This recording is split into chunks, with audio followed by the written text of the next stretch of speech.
Сообщается, что на внутренней группа делегатов Сальсона на сессии Верховного Совета.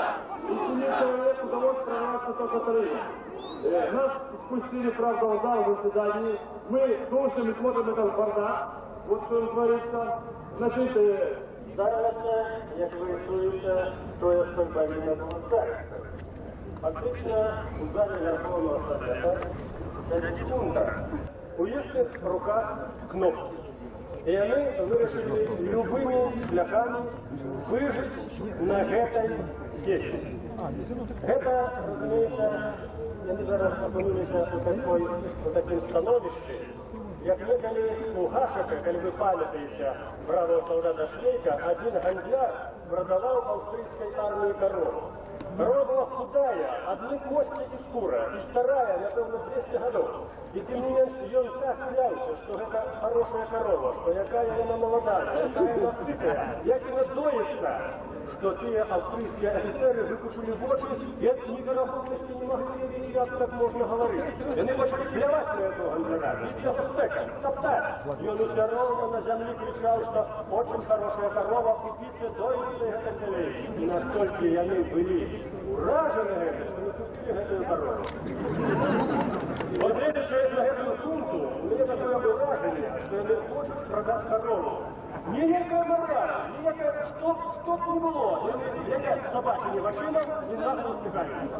Для нас не зостається ніякого зараз вибору, а крім того, як рихтуватися до усеагульної всебілоруської забастовки.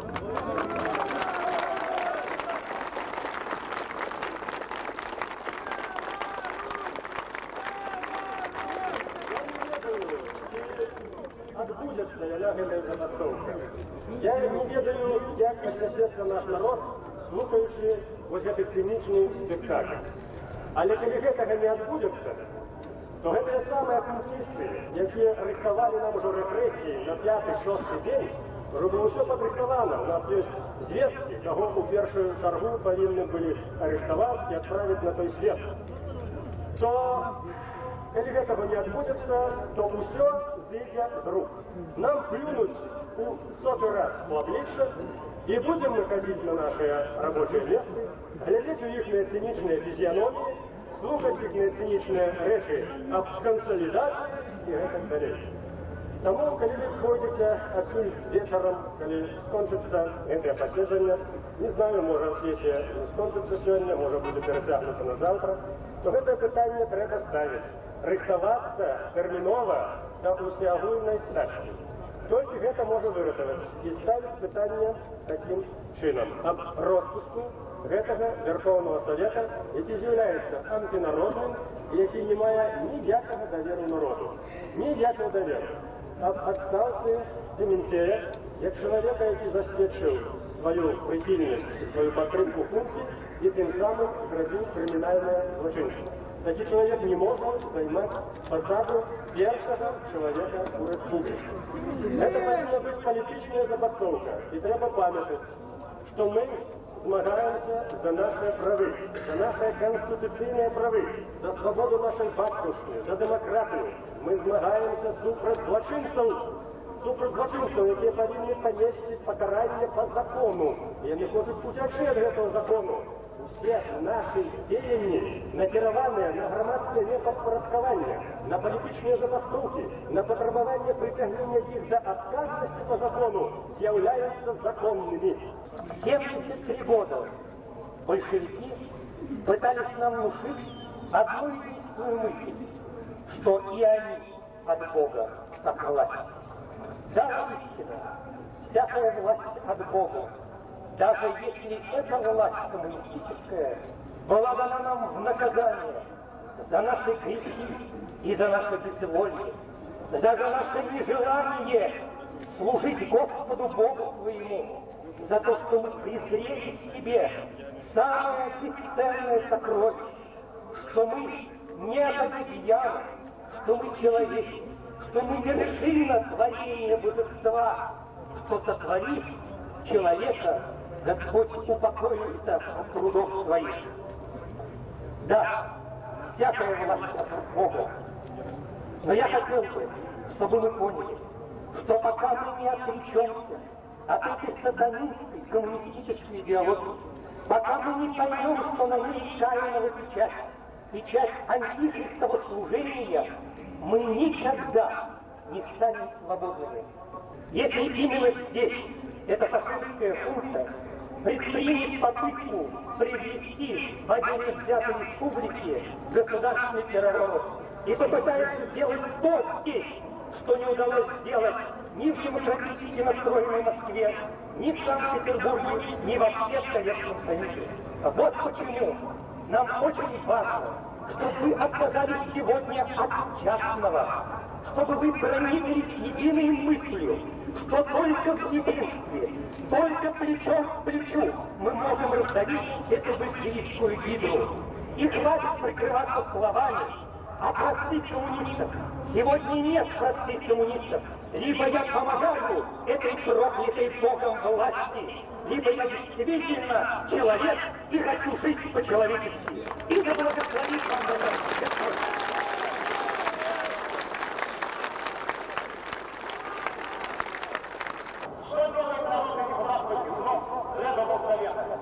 Он своим решением примирила, отменяет решение Госсовета и поддерживает что может произойти на территории Беларуси, если бы это продлилось еще какое-то время. Теперь в больницу увезли.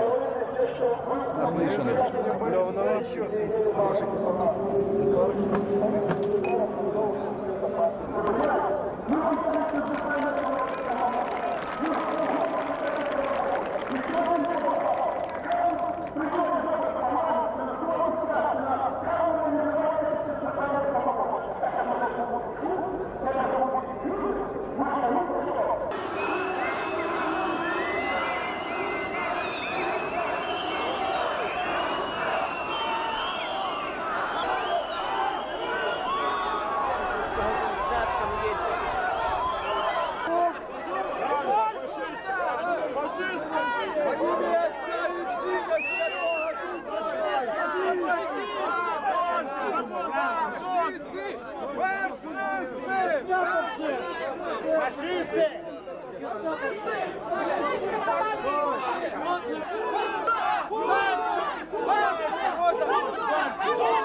Спокойно! спокойно, все спокойно.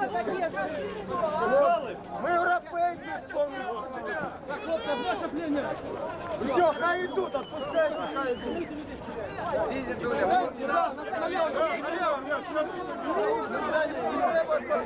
Не треба гонорових. Ветераны, ветераны!